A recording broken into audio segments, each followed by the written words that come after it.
Shabbat Daf Yud Aleph Hamoud Bet. Nous avons vu dans le Hamoud précédent qu'il était interdit de se tenir dans un Reshut Hayachid et de boire de l'eau qui se trouvait dans le Reshut Harabim, ou vice-versa, sauf si on mettait la tête et la majorité de son corps à l'extérieur, c'est-à-dire dans l'endroit où on va boire. De peur qu'on risque de prendre le verre et de le rentrer, ou de le sortir, et ça fera un Issour d'Oraïta. Maintenant, Vechen Begat, la Mishnah termine, elle dit, c'est la même chose si tu veux boire sur un pressoir à raisin dans lequel on fait du vin, tu veux boire un verre de vin, il faut la même chose, il faut se pencher dessus pour pas être tenté de faire sortir le verre de vin à l'extérieur. Iba et Léo, maintenant les gens du Bédamdash ont posé la question, Carmélit Maï, qu'est-ce qui se passe si ce verre d'eau, il se trouve dans un carmélite, par exemple dans un champ, et moi je suis dans mon domaine privé ou dans le domaine public, et je veux boire, est-ce qu'on a peur que je fasse rentrer le verre là où je suis? Mais c'est pas tellement grave, parce que c'est seulement Midirabalan. Alors vous allez me dire, bon, bien sûr c'est interdit Midirabalan, mais est-ce qu'on fait Xéra, l'Xéra? Est-ce qu'on fait une barrière et une barrière? Parce que déjà, les carmélites, c'est déjà un issour seulement des Rabbanan, des Chachamim. Alors est-ce que je dois faire une Xéra de peur que je fasse rentrer le verre à l'endroit où mes pieds sont? Eh bien, Abaye, Amar Abaye, hihi. Abaye dit oui, c'est la même chose, c'est le même dit, on fait la Xéra. Pourquoi? Parce que lui il dit même que généralement on fait pas Xéra l'Xéra, mais ici c'est spécial. Parce que au-delà c'est tellement facile, c'est tellement vite fait, qu'il faut absolument prendre des mesures. Rava Amar, hi goufa Xéra. Rava dit mais non, c'est une Xéra en soi-même. Vanan nikum venixor Xéra l'Xéra. Déjà Karmit c'est une Xéra, alors tu vas faire une deuxième Xéra dessus. Amar Abaye dit minala, mais moi j'ai une preuve, d'où j'apprends, dès cette année, parce qu'on a enseigné dans la Mishnah Vechen Bagat. Et ainsi, quelqu'un qui veut boire du vin qui est dans le pressoir. Alors lui aussi doit se pencher sur le pressoir, le rov, la majorité de son corps. Pourquoi? De peur qu'il fasse sortir. Mais ce gat, c'est quoi? C'est pas un carmélite, non? Alors, my gat, quel gat? Si tu dis que c'est un domaine privé, pourquoi? Parce que ce gat, il fait 10 tfachim de haut, donc ça s'appelle, il fait 4 de large, c'est sûr. Un pressoir, il fait 4 de large, donc il fait 10, c'est un Reshut Hayachid. Tanina, on a dit que si je suis dans le Reshut Harabim, je ne peux pas boire dans le Reshut Hayachid, sauf si je me penche complètement dessus. Il est Reshut Harabim, ici tu me dis que ce gars, il est enfoncé dans la terre, donc il est à moins que 3 tfachim de haut. Dans ce cas-là, c'est le Reshut Harabim, mais moi je suis dans le Reshut Hayachid. Alors ça aussi, on a enseigné. Tanina, on a déjà enseigné dans la Mishnah que si je suis dans le Reshut Hayachid, je ne peux pas boire dans le Reshut Harabim, sauf si je me penche. Et la lave carmélite, alors on est obligé de dire que c'était un carmélite qui faisait entre 3 et 10 tfachim de haut, donc c'est un carmélite. Et malgré ça, on nous a dit qu'il faut se pencher dessus de peur. Donc, tu vois très bien qu'on fait Xéra l'Xéra pour Otsar. Rava Amar a dit Vechen Begat l'Inyan Maaser. Mais non, pour Gat, on ne parle pas du tout pour l'histoire du pressoir. C'est pas du tout pour Shabbat qu'on parle, on parle pour Maaser. Parce qu'on sait que tout fruit n'est pas chayav d'après la Torah de prélever les Maaserot tant qu'il n'est pas terminé. C'est-à-dire qu'on n'a pas complètement terminé son travail, de le nettoyer, de le mettre en tas, et aussi de rentrer à l'intérieur. Mais si dans le champ, eh bien on peut en manger, on n'a même pas besoin de faire maaser. Sauf que les chachamim ont dit que si on mange une achila, donc un repas, un vrai repas, un repas fixe, alors dans ce cas-là il faut prélever le maaser de peur qu'après je mange aussi dans un autre endroit, une fois que ça sera prêt. Mais si c'est quelque chose de provisoire, je prends un petit goûter, dans ce cas-là, je peux le manger, j'ai aucun problème. Maintenant, pour le vin, qu'est-ce qui va se passer? Tant qu'on est en train de presser, etc., eh bien, ça s'appelle qu'il n'est pas terminé. Son travail n'est pas terminé. Donc, il n'y a pas de chiyuv de maaser de la Torah du tout. Et d'après les chachamim, c'est seulement si on fait une shtia kavua, c'est-à-dire on fait on s'installe pour boire. Maintenant, si c'est dans le pressoir, c'est toujours pas chayav. Le maaserot seulement une fois que ça tombe dans le puits en dessous du pressoir pour décanter, où ça reste un certain temps. Donc là, ça devient chayav et maaserot. Mais si je bois directement du pressoir, j'ai pas besoin de prélever le maaser. Alors quel est le problème? Il faut pas que ça soit quelque chose de kavua. Il faut pas que ça soit une boisson, de boire quelque chose de fixe et d'important. Alors, on va voir la Mishnah. Rav Sheshet aussi, il dit que ça parlait du Gad dans la Mishnah, ça parlait pas de Shabbat.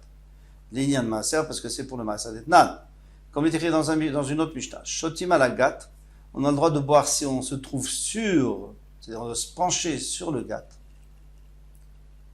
Ben al-Khamin, Ben al-Tsomen. Soit si c'est mélangé avec de l'eau froide ou de l'eau chaude. Parce que on mélangeait toujours le vin était trop fort, il était imbuvable.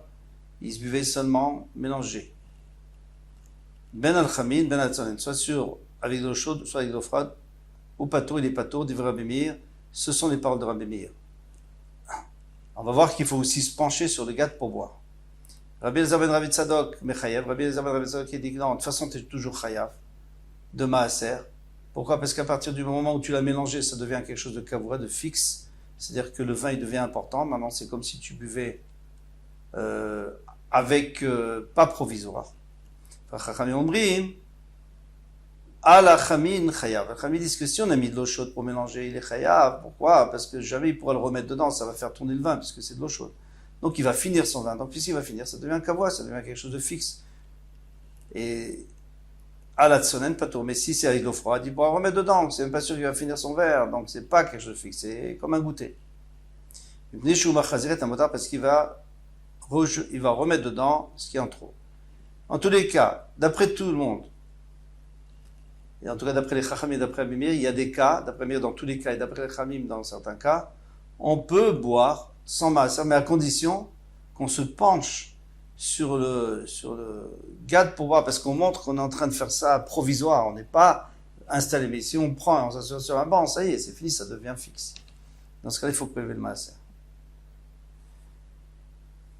Alors, en tous les cas, on a une preuve d'ici, que ici, ça ne parle pas du tout, d'après Rava, ça ne parle pas du tout de Shabbat. Donc, la preuve d'Abaye n'est plus bonne. En tout cas, Abaye, lui, va continuer à dire ce qu'il a dit. Il va dire que ça parle de Shabbat, mais Rava, il va se baser sur Rav Shechet, et sur lui-même et sur Rav Shechet, que on parlait dans le Gat, le pressoir. Nan. On nous enseigne dans la Mishnah, Chayat b'machato, un Chayat. Donc un tailleur n'a pas le droit de sortir avec une aiguille, juste avant la nuit, Shabbat, Shema Ishkarveit, c'est de peur qu'il va oublier et qu'il va continuer à sortir pendant Shabbat, il va faire des isurim de Otsaha et Achnasa. Maïla Vetruvalo Bebigdo, n'est-ce pas qu'elle est piquée dans son habit? Et si c'est le cas, eh bien dans ce cas-là, tu vois bien que c'est une xéra, parce que c'est pas la façon. Normalement, quand on va dans la rue, on prend les choses dans la main, à la rigueur dans la poche, mais pas piqué dans son habit. Donc s'il l'a piqué dans son habit, c'est pas l'habitude, et puisque c'est pas l'habitude, c'est ça le Midera Balan. Et pourtant, on a fait xéra l'exéra, on lui a dit tu dois pas sortir avant Shabbat, de peur que tu sors Shabbat, et même Shabbat, ça sera que Midera Balan. Une bonne preuve pour Abaye. La Gemara répond Lo denakit le biadé. Il a pris dans sa main. Donc s'il sort, c'est vraiment l'histoire de Raïta, de la Torah. Donc c'est pour ça qu'on lui interdit, donc il n'y a pas de preuve pour Abaye. Tashma. Bien écoute, il y a écrit qu'il n'a pas de sortir, même avec l'aiguille qui est dans son habit. Alors là, tu vois que c'est Xera l'Xera. Maïlav, n'est-ce pas, Berev Shabbat, que c'est Berev Shabbat, de peur qu'après, pendant Shabbat, il sorte, et même Shabbat, ça sera que Midirabanan. Lo, non. Kitaniaï, be Shabbat. Quand on a enseigné chez Shabbat. Shabbat, il n'y a pas de sortir. Pourquoi? Parce que Midirabanan n'a pas de sortir, même s'il ne prend pas dans la main, puisque c'est dans son habit. Vatania, et pourtant on a enseigné le Yitzhak Chayat Bemachato, Atruvalo Bebigdo, Berev Shabbat. Le Chayat, il ne doit pas sortir. Donc le tailleur, avec son aiguille, qui est piqué dans son habit, même Berev Shabbat, il me khachira juste avant la tombée de la nuit, de peur. Encore une fois, il y a Xera l'Exera, Mani Rabbi Odaï. Alors Ravan va nous dire que il n'y a pas Xera l'Exera, c'est juste que ça va d'après Rabbi Odaï. Damar Uman Derechumanu Chayav. Parce que lui, comme c'est un tailleur, c'est normal qu'il sorte comme ça, parce qu'un tailleur, il a souvent des aiguilles dans ses habits. Détania, et d'où on voit ça? Parce qu'on a enseigné dans une braïta, Lo Yitzhak Chayat Bemachato Atruva Lo Bebigdo. Il n'a pas le droit de sortir Shabbat avec cette épingle, avec cette aiguille qui est dans son habit. Pourquoi? Parce que c'est pour montrer à tout le monde qu'il est tailleur. Velo nagar bekissam shebeozno. Et pas non plus un nagar, un menuisier avec la règle qu'il met sur son oreille.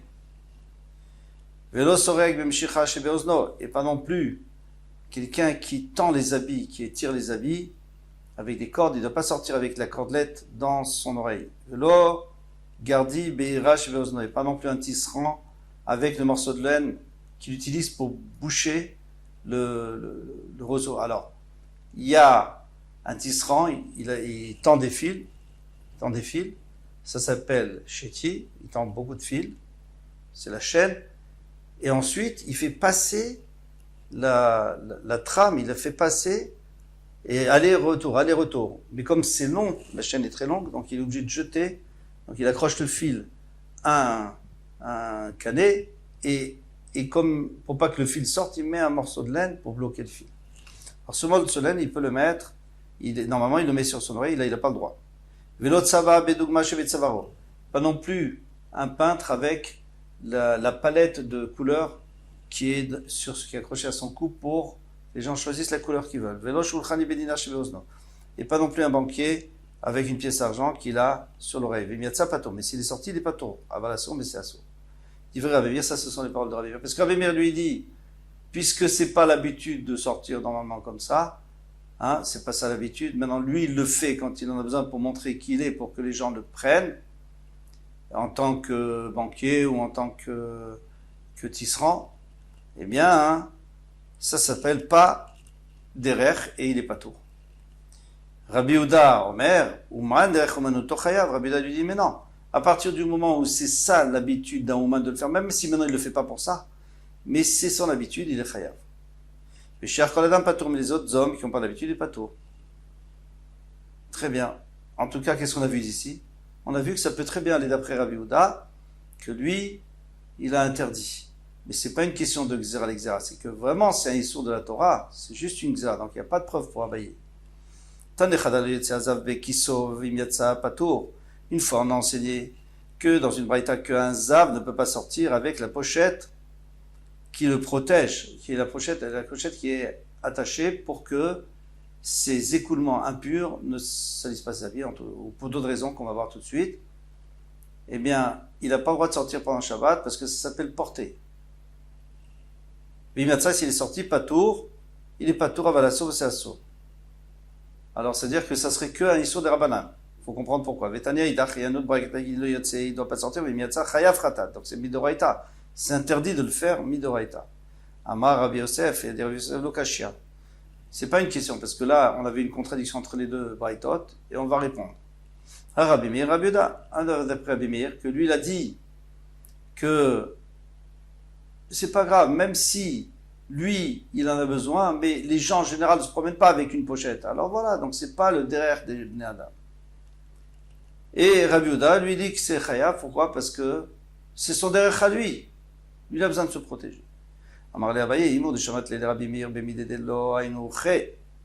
Tout ce que Rabbi Meir a parlé, c'est quelque chose que c'est pas son habitude. Même pendant le reste du temps, c'est pas son habitude. Le tisserand, il ne sort pas toujours avec ça, et le menuisier, il ne sort pas toujours avec sa règle. Il le fait vraiment quand il veut montrer qui il est pour trouver du travail, mais le reste du temps, il ne sort pas avec. Donc Rabbi Meir lui dit, bon, c'est pas un issour de la Torah. Mais si maintenant, c'est son habitude à lui, même si les autres non, parce qu'ils n'en ont pas besoin, mais lui, c'est son habitude, alors, Mishamatle, est-ce que tu as entendu que Rabbi Meir, il rendrait pas tour? Parce que si tu es des ilotes, parce que tu veux pas dire comme moi je dis, que Rabbi Meir, il serait au cerf dans le cas du Zav. Pourquoi? Parce que c'est son habitude.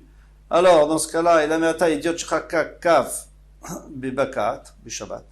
Si tu me dis qu'il est pas tour, alors dans ce cas-là, un idiot, un homme profane, c'est-à-dire quelqu'un qui n'est pas menuisier, qui a creusé dans une jambe de bois pour creuser pour mettre son pied dedans, eh bien, hein, beshabbat, le Rabbi Meir achinami domechev, il serait pas rêve. Pourquoi? Parce que c'est pas l'habitude des gens qui sont profanes, qui ne savent pas creuser, ils ne le font pas. Donc c'est exceptionnel ce qu'il a fait. Et tu vois bien que non, tu vois bien qu'il est chayav. Donc c'est une preuve qu'on ne regarde pas les gens, on regarde lui. Lui, il le fait, alors il est chayav. Ici aussi le zav, il sort avec. Et la Maravamnuna dit lokashia, kan bezav bal shteriyot, kan bezav bal gimal reyot. Alors il faut quand même trouver une réponse à la contradiction, puisqu'on n'a plus de réponse entre ces deux braïtot. Eh bien, la braïta où on dit shteriot, quelqu'un qui a, alors un zav, c'est quoi un zav? C'est quelqu'un qui a des écoulements impurs qui proviennent d'une maladie. Et ce zav, s'il voit une fois il a un écoulement, il doit aller au mikvé et le soir, il est à or. Si c'est 2 fois, même le même jour, il doit compter 7 jours propres où il n'y a rien, du début jusqu'à la fin de la journée, de 24 heures, jusqu'à 7 jours. Au 7e jour, il va au mikvé, et après, le 8e jour, il apporte, il est tahor. Et celui qui a vu 3 fois, alors lui, il a un autre problème. Celui qui a vu 3 fois, il est obligé d'apporter un korban, 2 korbanot, korban khatat et korban ola, à la fin des 7 jours, au 8e jour. Maintenant, kan bezaf shval shteriot, ici on parle d'un zaf qui a vu 2 fois. Donc lui, il a absolument besoin de ce sachet pour pouvoir savoir s'il en a un 3e et de savoir s'il est chayav khatat ou pas. Kan bezaf bal gimel riyot. Mais il y en a un qui a vu. Maintenant ici on parle d'un zaf qui a vu 3 fois. Donc lui, ça lui change rien. De toute façon, qu'il voit une 4e ou une 5e fois, ça lui change rien. Alors, Gemara dit, quelle différence entre un bal qui a vu 2 fois qui est chayav, pourquoi? Un zav, pourquoi? Parce que il a besoin. Il a besoin pour vérifier. Zav bal gimel nami, il a besoin aussi de compter. Pourquoi il a besoin de compter? Parce que s'il ne compte pas, pour savoir quel jour on est, c'est-à-dire il ne doit pas voir, comme ça il peut compter un jour propre, et 2 jours propres, et après aller au mikvé. Là, la Gemara répond, elle dit, mais non, on en a besoin que pour le jour même. C'est-à-dire le jour où il a vu la 3e fois, ou il a vu 3 fois, ça revient au même, et bien ce jour-là, de toute façon, il ne sera jamais propre. Donc ce jour-là, c'est pas la peine de compter, donc il n'a pas besoin. Mais il en a besoin pour pas salir ses habits, bien entendu. Tout celui qui fait quelque chose pour sauver autre chose, pour sauver ses habits, pour pas les salir, ça s'appelle pas qu'il a sorti quelque chose, parce que ça donne pas de l'importance au sac, c'est autre chose, c'est pour protéger, mais ça on va développer Bezrat Hashem dans la mout qui arrive. Hatzlacha vekol touf.